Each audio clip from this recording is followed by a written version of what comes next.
the Laughter for All podcast. This is comedian Nazareth, and thank you so much for joining us for episode number 118, people. 118 weeks. We are here in Southern California. When yesterday it was 85, today it's 50. I don't know how to explain that. But, we're not complaining. Trust me. Trust me. Next Thursday, I'm going to be in Ohio and then in Indiana, and it's in the 26 and 23. So I'm sucking all the heat I can before I can go hibernate in those Midwest states. But anyway, thank you for joining us today. It says happy Valentine's to all of you who remembered and forgot about it. And for all the singles, you know what? It's not that big of a deal. You know what I mean? Yeah. But I mean, no, I mean, I love my wife. She loves me 25 years of marriage. But I mean, it's like, oh, Valentine. No, I had a lady that tells me, you know what? You married people don't understand to get up. It was like this guy, this guy, single guy. He goes, you get up, in the morning and you have your wife staring in your face and kissing your face and holding you. Like, are you kidding me? You know what our house looks like in the morning? It's like FEMA. My wife got get up, everybody, kids, come on, jump in the car. There's a bus coming. Come on, get in the car, get in the car. If I ask her to kiss me, I will need FEMA myself. So anyway, I'm not trying to rain in your parades, but hey, it's amazing. Anyway, so I want to introduce my guest because I'm excited because you guys gonna learn so much. And if you own a business or you have a nonprofit or you're even in any kind of like hey, I want more people to check out my social media or I want to start this business or something. We're talking to a marketing guru here. I've known this young man for many, many years. I mean, we've known we I used their company for with Laughter for All, and they did fill the stadium seats for us. So they know what they're doing. Let me introduce him officially. Scott Shuford is an expert in creating engagement, connecting the dots between and people people and ideas. He is also a conceptual architect, able to see patterns and trends that others do not, and then originating systems and processes to create an advantage. He is the founder and chief engagement officer of Frontgate Media, the largest internet and event media group and marketing service delivering the culture engaged faith and family values audience. He has been featured in Adweek and as a speaker at the Christian Leadership Alliance, the NAM shows, Biola Media Conference, and more. Frontgate Media, which is his company he founded, creates relationships for organizations with their target audiences through their more than 15 million email subscribers. Now, some of you are drooling right now. 25 million page views a month and 600,000 plus event attendees. 50,000 of those are ours. Frontgate also creates and manages social media, public relations, and pay per click strategies for ministries and companies. Scott and the company play a key role in the success of nonprofits, publishers and authors, movie studios, record labels, and artists, and more. The firm has been honored by World Vision as their number one media partner 6 times.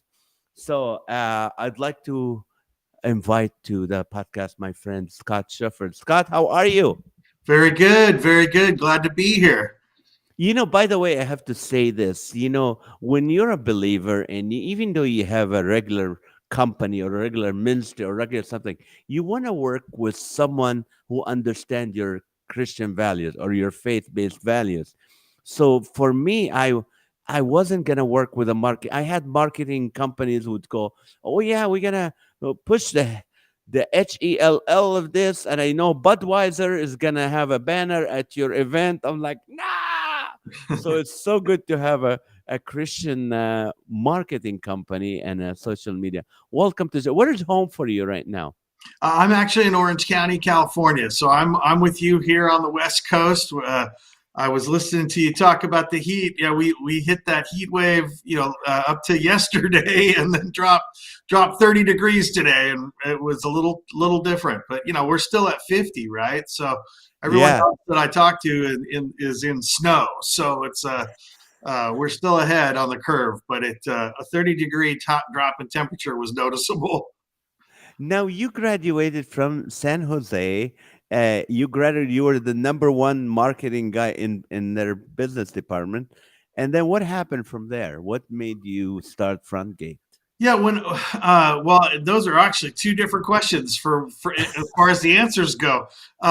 So when I was graduating college, or as I was finishing college, I'd worked really hard to do my best and had done well. And like you said, when I was kind of surprised when I graduated, I was awarded the Alpha Alice Serrato Award for the outstanding male graduate from the School of Business in that year at San Jose Mhm. State. So they gave that to one guy and one gal each year from the whole School of Business, and so I felt like that was a great, like a rubber stamp, right? That's your approval stamp. That I couldn't have done really much better than that on my school career. But as I was working through the end of my college years, I was trying to figure out what did I actually want to do with my degree, because I had come into college as an accounting major because Mm. I was good at accounting. But when I took my first big accounting class, I killed it, loved it, but I didn't enjoy the work. It was easy and I got bored. So I realized, oh shoot, I don't want to do accounting for the rest of my life. If it's just learning all the rules and applying them all day long, that's easy. I don't need to bother with that. So I moved to organizational management, and then I was really more to get away from accounting than to get into management. And when it came time to actually take classes in my focus group, or my concentration, they called it, um, then I realized that I'd really enjoyed my marketing class, and so I ended up taking the marketing concentration, and that's kind of what got me started. And as I was finishing school, I realized I was going to do the three M's, which was something in music, something in marketing, and something that involved ministry. Um, at that time. So that didn't exist where I was when I graduated in high school, college. Um, and so I had to wait a year. I actually, I was, like I said, I had won the big award, right? Um, Yeah. when I got out, I stuffed envelopes. I answered phones at an all Japanese speaking company. And I don't You answered the think phone. that was really hard. Uh, and, um, and I did odd jobs because God had it set up that I had invested so much time in learning my craft, learning my business, right, all that. But I had Mhm. never really had a chance to really sit and immerse in the church. So I had a year where really my jobs were unimportant to me, whereas school had always been extremely important to me. So in that year, I served in the junior high staff at a church, and I got much more plugged in, and I finally discovered what a church was. So I had a year off, and kind of, I mean, I was working two jobs and, and Yeah. volunteering, but nothing that was, quote, a career job. But I did hire on as one of those jobs at Berean Christian stores. And Oh yeah, I remember those. you remember them? They Yes. were big here in Southern California. They had several big stores, and they were kind of the department store of the Christian world. Yes. So I started on with them. I ended up getting promoted to run the music department. So we're getting closer now to my three M's. And Um, right. and then in the early 90s, Christian music exploded, and I got a job offer to come to Southern California and work for Frontline Records at that time. So that's kind of how I found my spot, right? That was the first time that I had the three M's all happening at the same time. It was working for Frontline Records. Now, you were a believer before you started into the marketing business and all that. Yeah, I became a Christian in high school, but I kind of became a Christian in spite of the church. Like I I was going to youth group in junior high and late junior high, like 8th grade, and then in high school. But I didn't consider myself a Christian at all. I wasn't raised in a Christian family. I had no background whatsoever. But uh, some of my friends went, and of course the girls went, and they went and did fun stuff. So I did too, right? Like a Right. lot of the high school community does. So, but so as I started hearing things just over time, I eventually had this epiphany that hey, the church doesn't make sense. The church is full of hypocrites, and they don't get it, and blah blah blah. I kind of rejected the church, but I thought, this Jesus guy, he kind of thinks like I do, which now that I'm much older, that sounds really stupid, but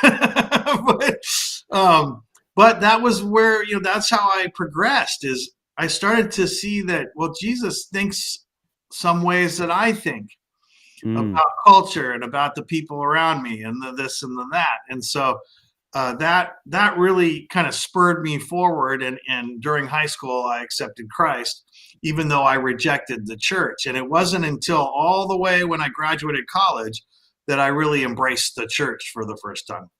Now, you started, you're starting your business, you're marketing in a Christian market or something.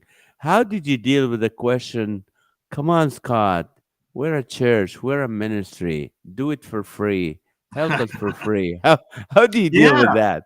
that's a challenge in the Christian world, because the church has trained everybody to volunteer, and that's a big problem actually in the church, where the teaching pastors are oftentimes the only ones getting paid to be there, and the worship leader, they're volunteering. All the musicians, they're volunteering.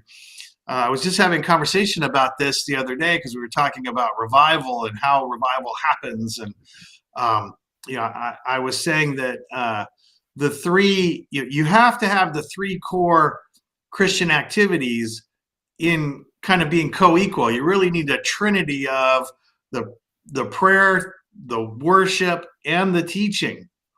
And Mm. only when that happens do you get a vibrant revival and or a church.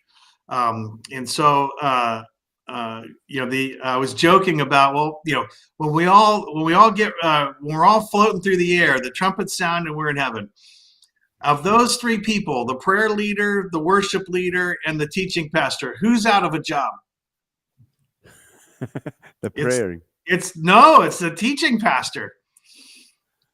We're going to be in Right. communion with God directly there. Oh, in heaven, yes, in We're not going heaven. to be right. We're going to be perfected. We're not going to need to be taught.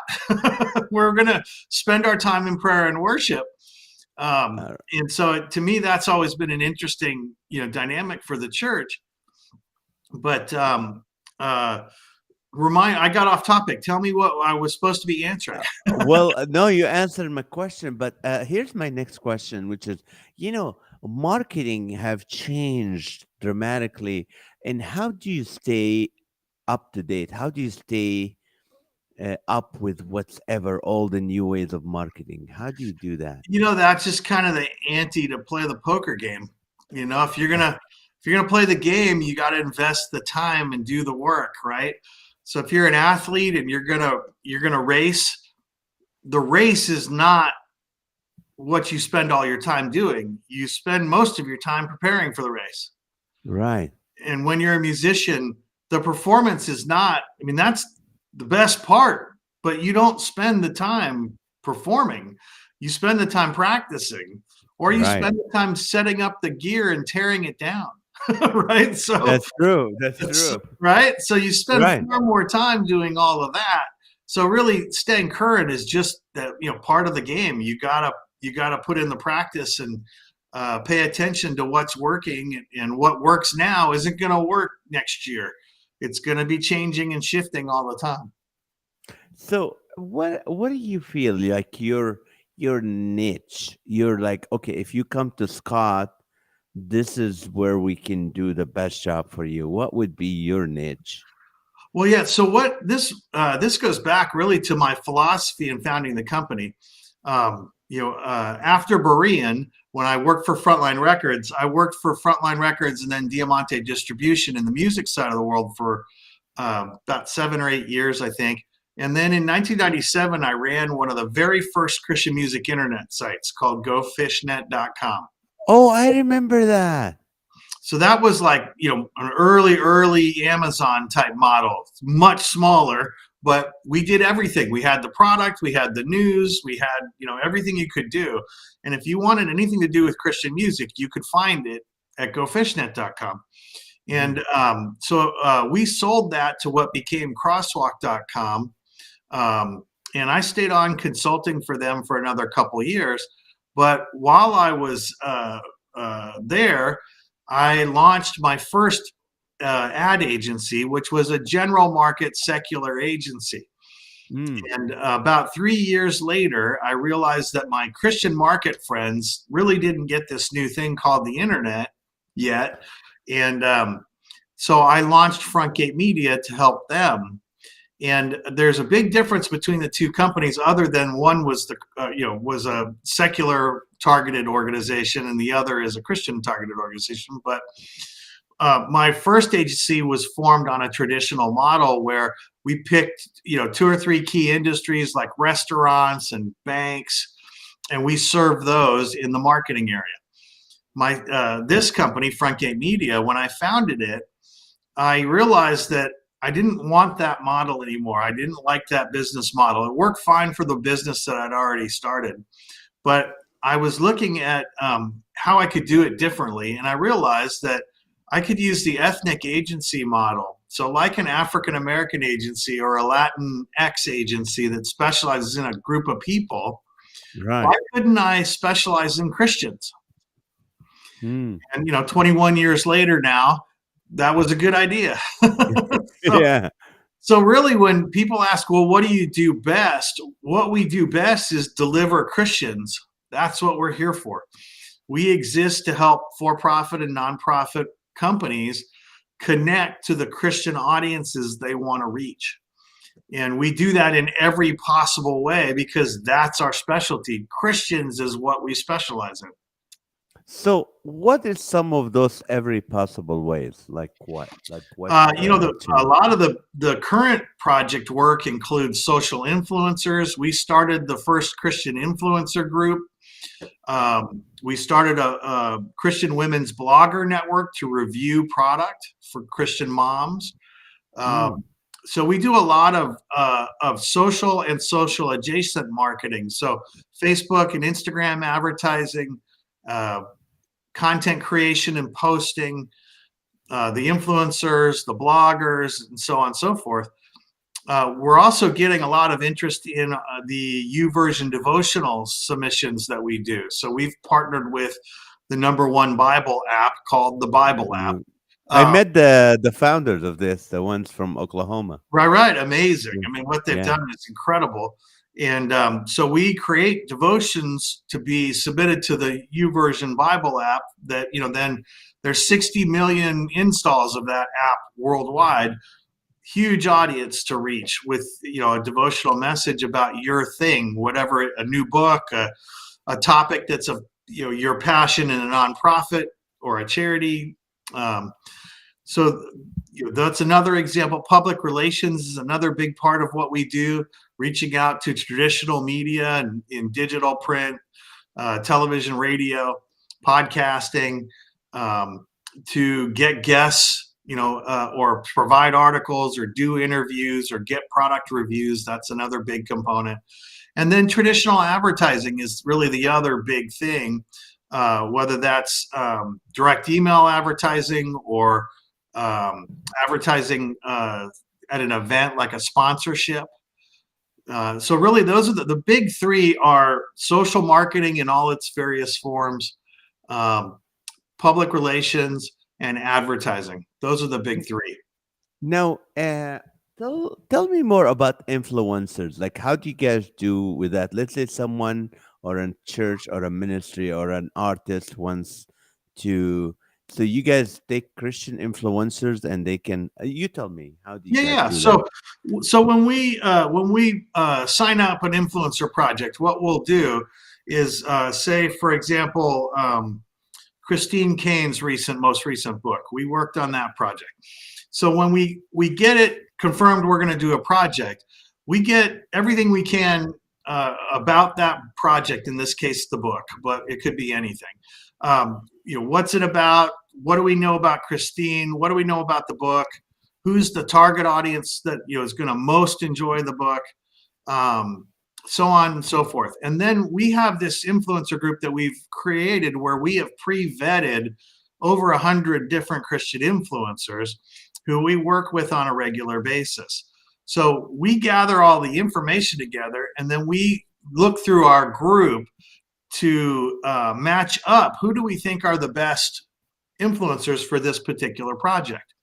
And we'll solicit their involvement. So we'll reach out to them and ask them, would you like to be involved with Christine Kane's new book?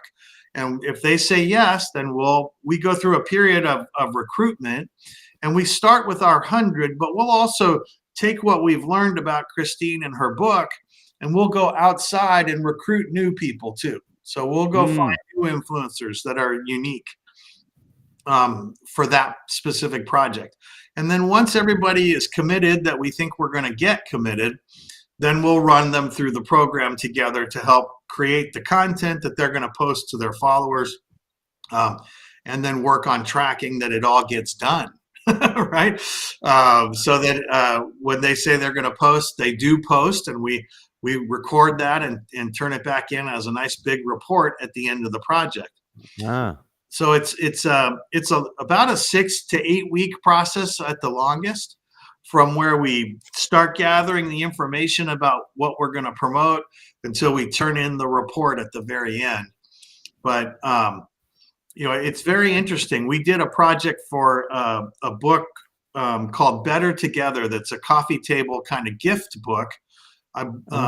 And from TBN show, Better Together? No, it's not tied to that show directly, just coincidentally similar name. And it was like animals that were better together. It would have a kitten and a puppy, right? Or whatever, it was. So it wasn't really a big topical book. Like, it wasn't a Christine Kane, Christian lifestyle book. It was just a very simple, cute, light-hearted, better together Christian message of all these cute animals, better together. That was what it was. So when we started recruiting, we had our normal influencers that we matched up and got them involved, but we also went out and recruited animal influencers, which we didn't know existed until we did that project. So if you want to know what Tito the Raccoon had to say about Better Together, you could look it up on Tito the Raccoon's Instagram feed. So we had about 5 different animal influencers that we recruited for that project because it was a unique opportunity for them. Oh, that's amazing. Now, one time I asked you, you always been so good to me, generous with your wisdom, but you said, Naz, fax is back. Faxing something to a church or a client that you want to reach out. Tell us about that. Yeah, that's kind of fun. At Frontgate, I'm always trying to look for what works. Like, I'm not interested in what everybody's doing. I mean, I'm interested, but that's not what I'm going to spend my time looking into. I'm interested in what are people not doing as much of, but it's really working for somebody. And so one of those things is what everybody's doing always lessens the success, because if everyone's doing it, it's more competitive, right? Right. So when email was new and nobody was doing it, everybody at that time was sending mail and doing print ads. Well, then when email came along, your mailbox was full, but your email box was empty. Well, now look at your mailbox today. Your mailbox is empty. There's 3 or 4 things in it now. Right. And your email box, you're on overload. You don't even know what to do to get through all your emails, right? So that's part of the shifting and the changing that's always going on. So one of the things that is working, if you think about the mailbox idea, what's fuller, the regular mailbox or the email box? Well, one thing that's even less full is the fax machine. But if you want to reach organizations like churches or nonprofits, they all have fax machines. So, how many faxes do you think you're competing against in a given day? Probably None. none, right? Right. So, we actually have a faxing program where we can fax churches your fax, like just like a print ad, but faxed through the fax machine in black and white in a lot of cases. Um, but it gets through the clutter because it goes straight into that church secretary and or administrator, and they can put it to the place they think it goes best. So that fax machine is completely empty except for whatever the bank needed to be faxed or whatever your lawyer needed to be faxed, and Right. then whatever we sent that day. Do we have to write I'm really young? Don't think I'm that old. Just so they go, who's faxing still? But then you're right, you get the point. Now, you hear sometimes, I'm sure you're familiar with social media and different platforms and all that. People say, should people buy fake followers? A lot of Oh yeah, people no, always ask that. never. Yeah, that'll. There's two challenges. One, you never want to buy whatever it is from because it's going to change. So, and the other challenge is you don't necessarily want to go gangbusters when something's brand new because it's guaranteed to change. So, for example, my personal Twitter account, I got, I don't even remember when I got on Twitter. I'd have to go look. But it was early. And my Mm, Twitter account has a really big follower account, but very little activity. Because in the early days of Twitter, you just wanted people in your network. So you were following people and they were following you back, right? right. And that's how you did it in when Twitter was new. Now, however many years later this is from Twitter's founding, I think Twitter went up in, I think, 2006, if I remember right. Wow. Um, so here we are, all those many years later. Everything that you did in the first 2 years of Twitter to build your following now is what makes it horrible. Yeah, I'm not good at. But what do you? I heard this. This is interesting from a guy that was talking in TikTok. He goes, TikTok is a Chinese company. He said the algorithms for the youth in China is different. They do promote, or they help people who are doing scientific experiments, doing educational stuff. But he said, but the algorithm for the United States, he said, if they want to dumb our youth, they put people twerking and dancing and doing stupid stuff. Those are the ones that are getting the millions of followers on TikTok. What is your thought on that? It's so hard to say, that I'd love to get Wizard of Oz behind the curtain there and actually know. But with it being in China, there's a whole other layer of behind the curtain, right? So you've got the normal curtain that, if you were in the US, like Facebook or any of the other companies, you already are going to keep it very behind the curtain. Add the Chinese government to the mix, and it's a giant mess. So, yeah, I think the thing we've seen with content is it appeals to the lowest common denominator, right? So the Mm, things that get the biggest are often the things that just appeal to the lowest of whatever we're dealing with. In some cases, that's not true. There are some really great um, news sources or posting, brands that are posting good news or wonderful things that happened. Or, we're working with a company called Elevate News Network that's going to be launching for that very purpose. And John Krasinski had launched a great positive news source during COVID.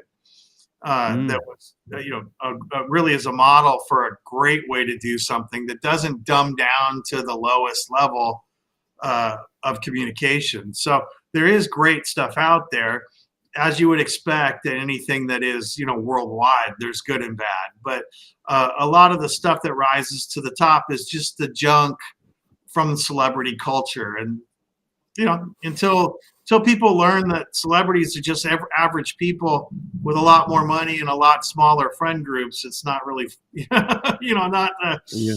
not going to work. Right. Now, what do you call it? Let's say, let me throw this. Let's say you're a nonprofit. You want to start a nonprofit. You don't have a lot of money. What would you tell them to put their money in to market? Where would be the best ideal Well, for a and that's nonprofit? actually, I would have had a really good answer for that, a couple of months ago. And that would have been, I would have started with Facebook and Instagram advertising. But,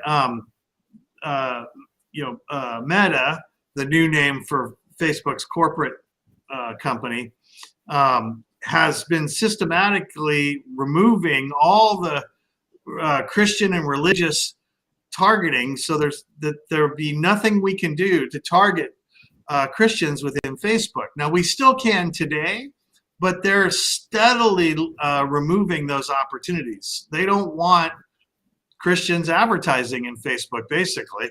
And that's not limited just to Christians. It's really true of all religious content. They don't want any promotion for religion at all. And then any other ideas that they're not really happy with, they're eliminating all those too. So they spent all this time collecting all this great data from all of us, right? And Right. then they offered it to everyone.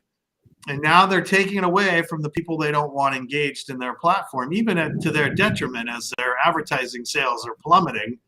Um, and they had the single biggest loss in value in the history of, I heard of that. yeah. So there, and that's not only because of advertising and the discrimination that they're practicing, but it certainly contributes. So, what would I do today? We're still in transition on that. It's really something we're going to tackle in our March kind of core marketing article. Is going to be about how do we help marketers to retrench, because there are some marketers out there that work for nonprofits like that, where when you say marketing, all they have ever done is Facebook and Google. So what do Right. they do if they can't do that? They don't have any experience in any of the other forms of marketing. So we're going to see, I think, people trying some of the new things that like the U version devotional, for example, and they're going to try some of the old things. They're going to move back into direct email, which everybody knows works, but was Mm. working less well than Facebook and Instagram. And then they're going to move adjacent. So things that are working in social, but are not in Facebook's ad system, like social influencers. We're only going to see more of that going forward. So it really depends on the nonprofit, who their final target audience is, and then where would they find that target audience. Now, what if you're a single person and you just want your what do you call it? Your post or your profile to be seen by more people. Where do you put your money if you're willing to pay? Yeah. So if I mean, when you say a single person, do you mean just a person who wants to meet more friends, or are you talking Yeah. about somebody, just a person, an average person, they just want to participate more? So Yeah. so they're not able to Facebook. They can't promote their posts or advertise for friends. You have to have a business page to do that. So Mm. as an individual, though, the way you would do that is participate in Facebook, participate in groups, get into the discussion groups, get involved with the organizations that are streaming. Like, of course, you're streaming now, and we're watching the stream on the right side here of all the different conversation, uh, uh, talking points and things that people are going through. And Right. lots of organizations are doing live stream events. So I am on the board for the Christian Comic Arts Society, which is the comic book world, not the comic haha Stand world, up. Yeah. right? Um, Right.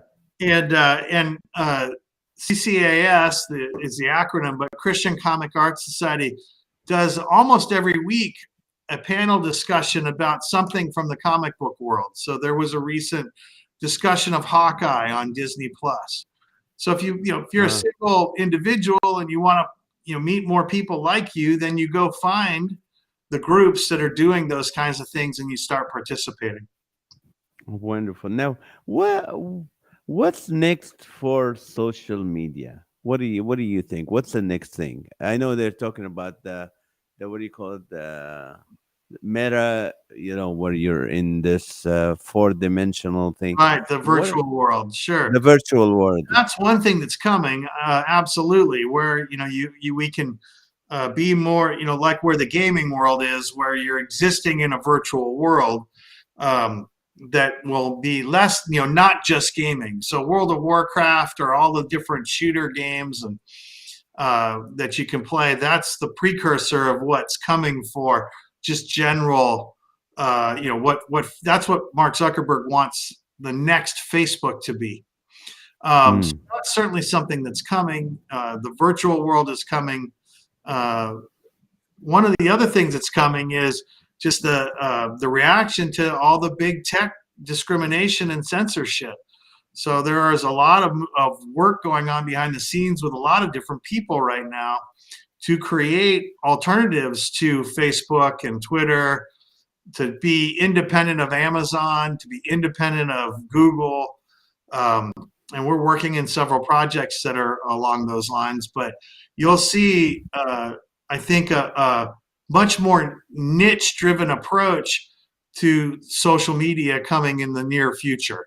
And you've heard, I think, probably that Trump is launching some kind of a social platform, and there Getter, is that the Getter or I Getter forget something what like the that? name is right now. Of course, I should know it, but um, No. there's a lot of that happening. There's a lot of getting free from big tech, so you're not being discriminated against or censored by the big, Facebook, Google, Apple, Microsoft, and Amazon. So that's another trend that's coming. Is we're going to see, big tech free uh, platforms and opportunities presented for us, and we'll see if people respond to that or not. Um, and then I think, like I said, I think people are going to gravitate toward what I'm going to call the social adjacent marketing tools. So social influencers being a big one right now. That's probably the most in fashion marketing tactic, Mhm. at the moment, and using influencers to promote your product or service or cause. That's very interesting. Now, what do you call it? Uh, with the what do you call traditional ways of like Christian magazine and Christian radio and Christian, that's still profitable for a ministry to go, I need to invest money in this to get Well, some for sure, marketing. radio is going nowhere. It's a great tool and has not changed dramatically. If anything, they've added the digital component to their offerings. So radio continues to be an excellent way to reach people. One of the big tools. Uh, Video streaming, so the convergence of old television, right, with the new video content. So the video sharing sites like YouTube or GodTube or TikTok, we're seeing what they've had success with. That's moving into all the other platforms. So, now anything you do for TikTok can also be on Instagram and Facebook, right? Right. And so radio has been a solid marketing avenue for a very long time, and it's not going to change and become bad. There's nothing about it that's, if anything, they added email and their website and their social outlets into their, often massive audiences. So radio is excellent. It's one of my favorite areas. Um, Hmm. and the video area, we're still kind of moving around with the streaming world. It hasn't really settled yet, but that's going to be another big place to be, as it is now, but it's only going to get more important. Now, do you think God's Tube still around, still working, still GodTube, doing stuff? sure. Yeah, Really? GodTube was one of the few things that, back in the day when we first got into social media, we started working in social media in 2007, a year after Twitter and 3 years after Facebook. So we were very early into this new thing that I thought, well, I think this is fun. I think it's going to stick around, right? Good Right. guess. So, that was a good one. It stuck. And so um, there were probably at least 10 Christian social media sites back in 2007 when we got started.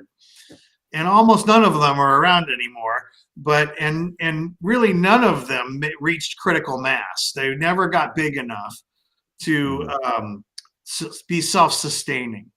And a lot of people have tried. There have been a lot of launches in that time period, and then again, 5-10 years later, there was a whole nother round of that, and it still didn't work.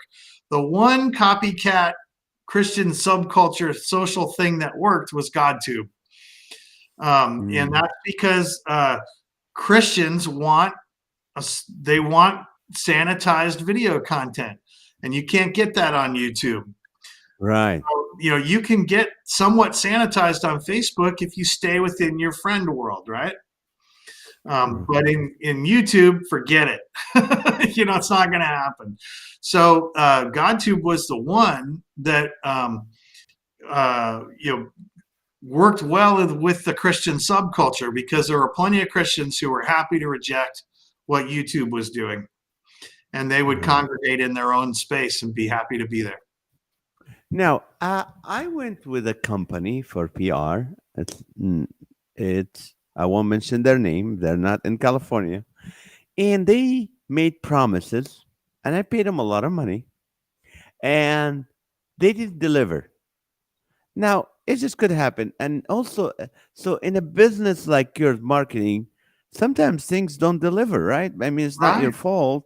How do you deal with that? How do you deal with a upset Christian going, "You're a brother, and you guys did, say this would happen, and nothing happened."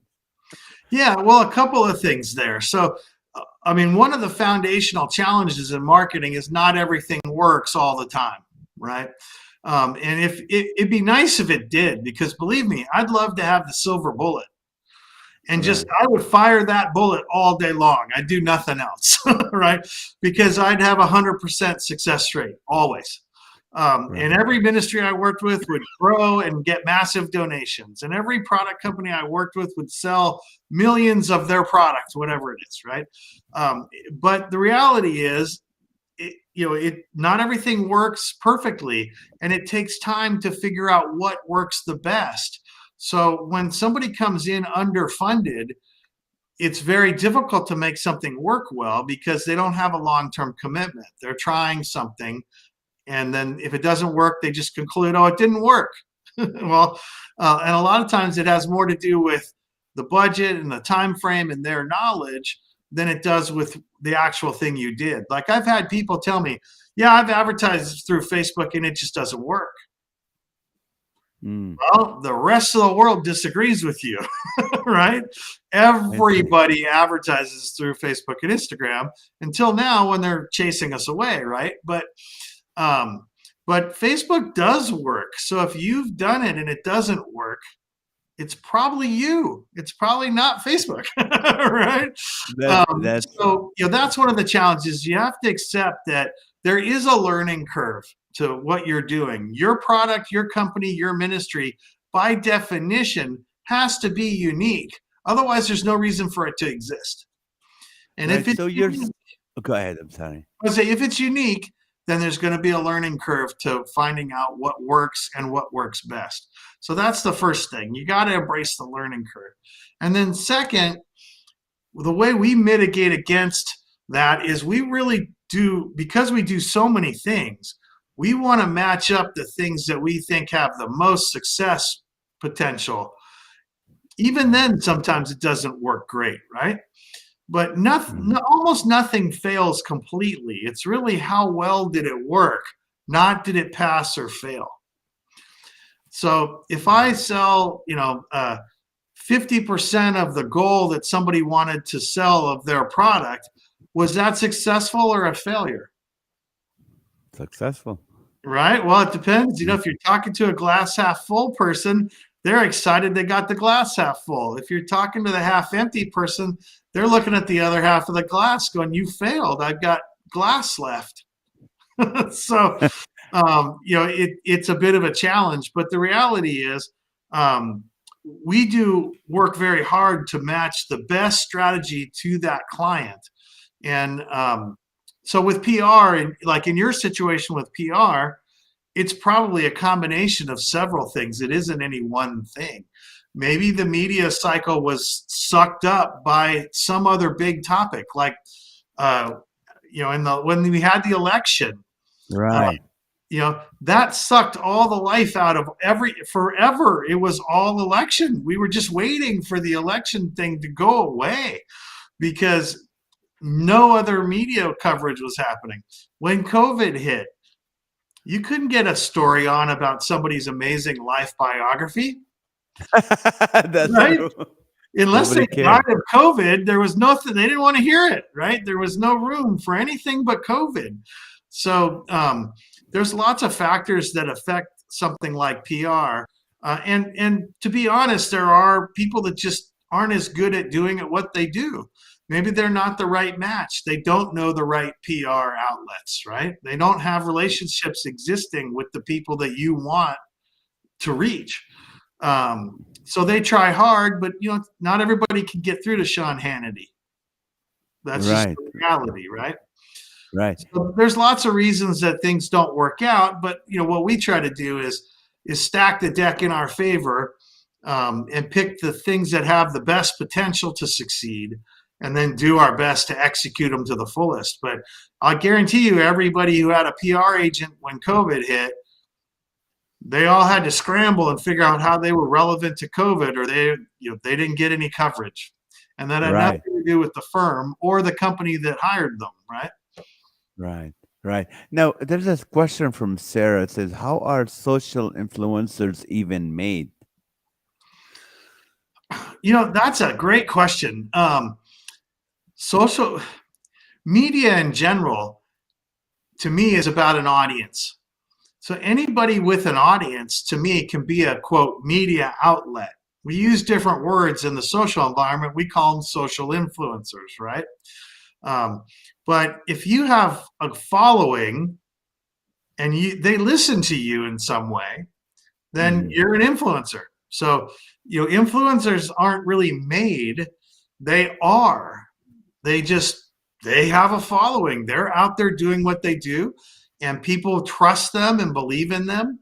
Um, and it can be that they're made, like anybody who's a celebrity, that the Paris Hiltons of the world, right? That Right. came on the scene early on, had no claim to fame other than they had a giant following. And why? Nobody figured it out, but they were No. known worldwide, right? Um, Yes. it takes a lot of effort to get there where you're known like that. But really, it's not so much about creating massive followings. That's great. And if you get that, it's wonderful. But it's really more about creating a group of people who actually care about what you are doing. And there's celebrity culture, celebrity worship, people following celebrities around. But then there's, more traditional leaders and people that just, if you're a mom and you're blogging and vlogging and posting about being a mom, you're writing books about being a mom.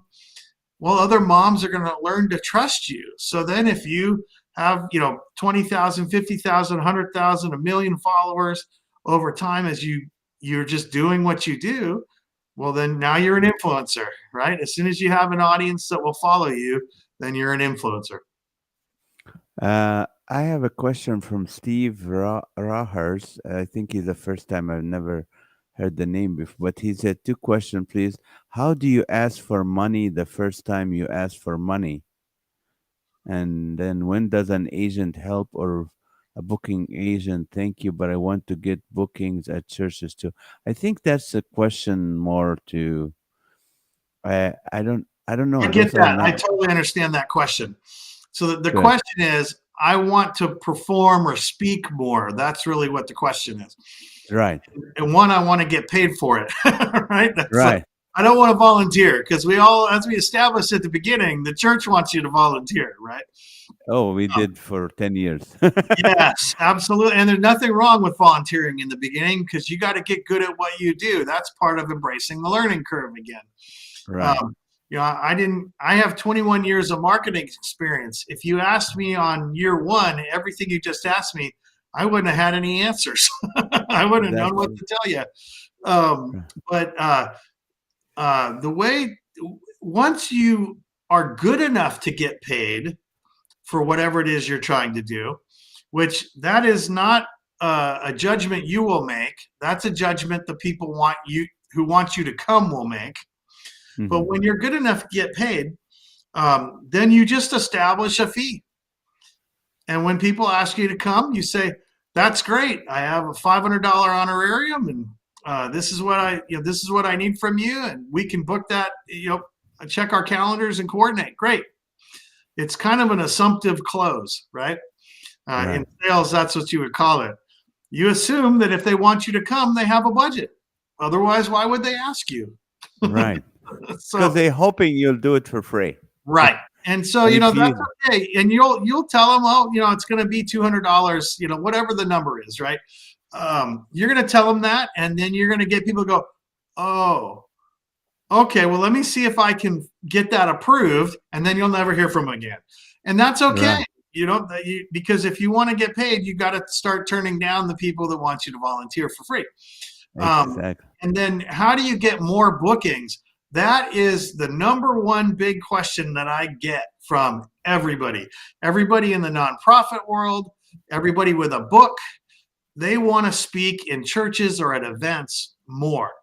And unfortunately, there is no system that you can plug into in Christendom that will actively pitch you to be a speaker at events and churches unless you're, the top tier, unless you're already so successful that you can hire a person just for that. So there are big agencies, but most of them take your picture and your bio and they stick it on their website and they Yep. say, I'm happy to take a booking. So they call you when someone comes to their website and says, I want this guy or gal. That's Um, true. that's all they do. So the only way to get more speaking gigs is to have somebody on your team who has no other job but to go get you speaking gigs. They are not your administrator that's going to help you get gigs. They're not your personal assistant. They're not, your marketer. They're not. You have to have a person who lives and breathes every day. How do I get NAZ to speak at another spot? Right. And they have the kit and they do the outreach. They reach out through LinkedIn, they reach out through the phone, they send emails, they network at other events, and they pitch you, and that's it. Because if you give them any other job, that job will be easier. They will do that and not do this. This is a gold nugget right there. This is worth a lot of money, what you just said. It's a great advice. Now, you mentioned something about fundraisers. Do people who want more funds for their ministry, their church, their organization, they have to do or they can do marketing and get more? Absolutely. Yeah. So the nonprofit community works on fundraising in a couple of different ways.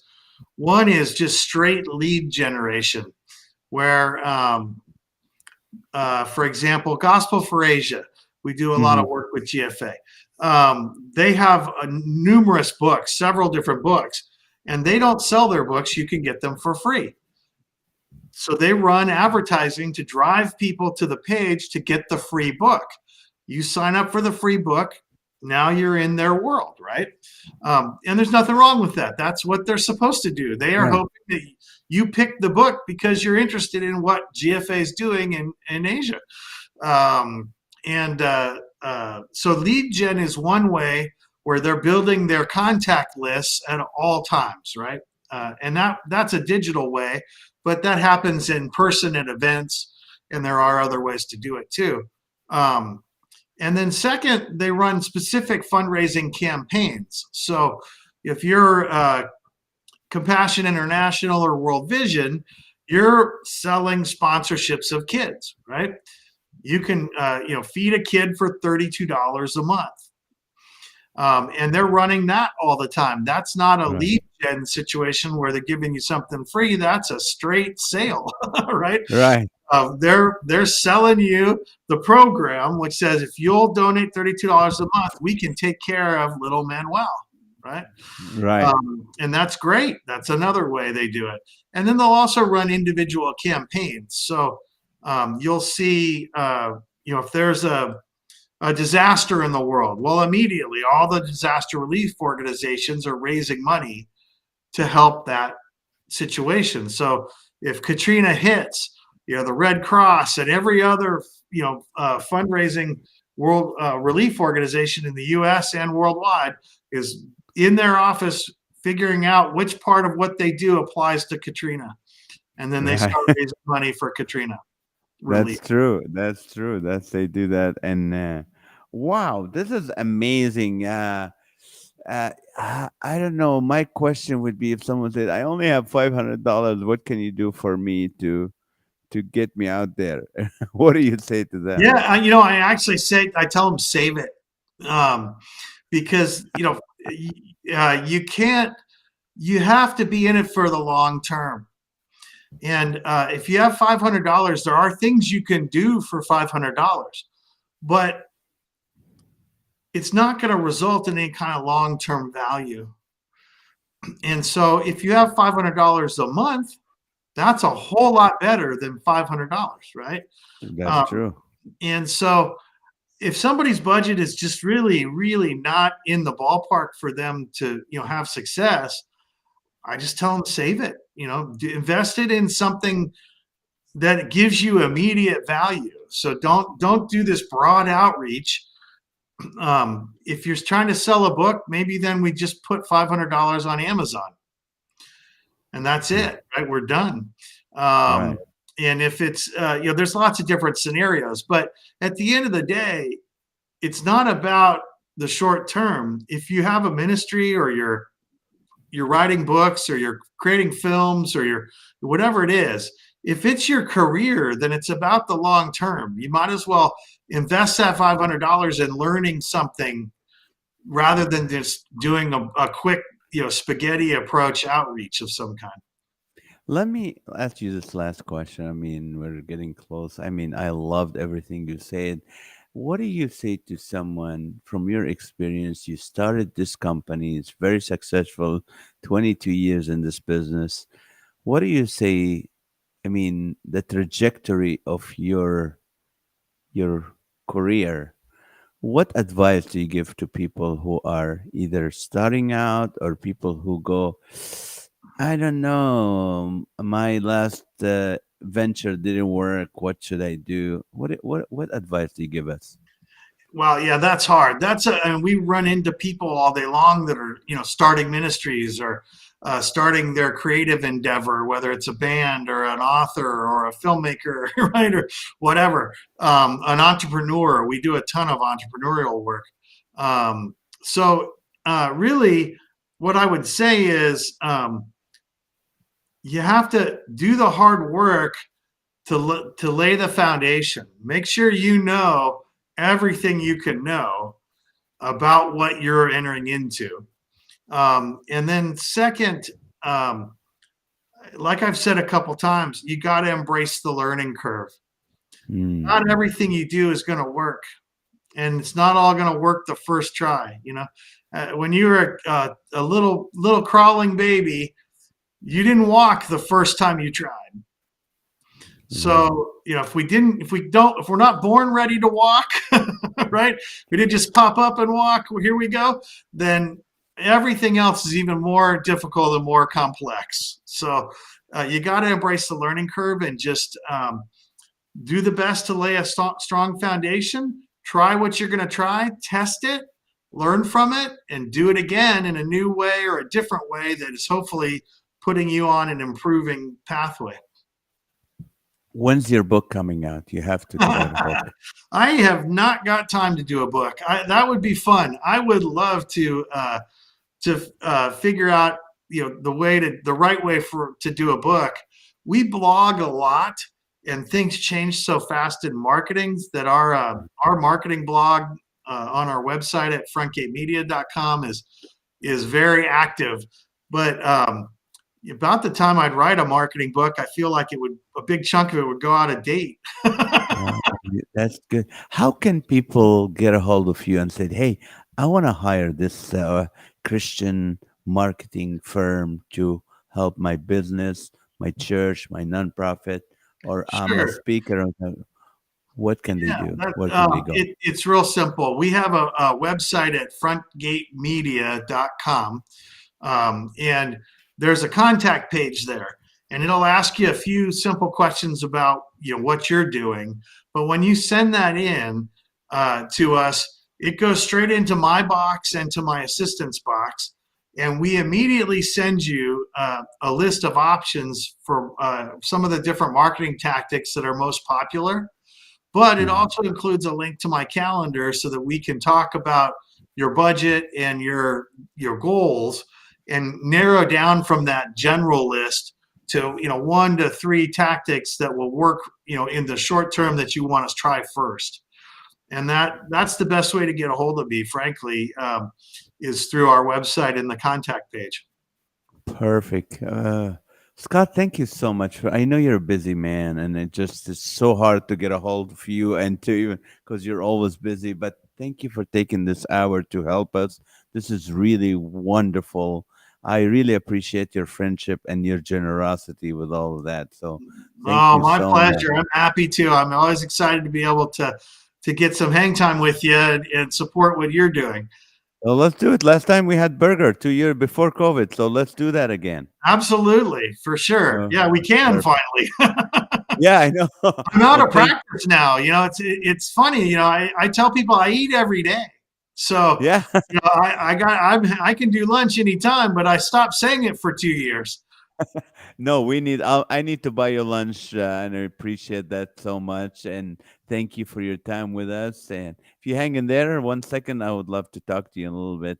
All right, guys. Thank you so much for watching. I hope that was helpful to you. If you know anyone who is really has a ministry, a church, an organization, or they're an entrepreneur who wants to. Let them watch this podcast. Let them subscribe to the podcast. Let them go to Frontgate Media, read about their blogs. Their blogs are really, these guys are Christians who are just giving away their wisdom. It's not like I don't know if I want to give you. They're not throwing you seeds. They're really giving you information. So Frontgate Media. Com, and you can check them there. Tonight at 8:30 p.m. we will resume with our laughter live with Naz show on Facebook under comedian Nazareth, same place here at 8:30 p.m. Tonight is show 405. So 405 hours will be with you guys. So we'll see you then. Thank you so much for watching. Please find a way to let your friends subscribe to this podcast so they can enjoy what we've been enjoying, all 75 people who were here tonight. Thank you so much, and God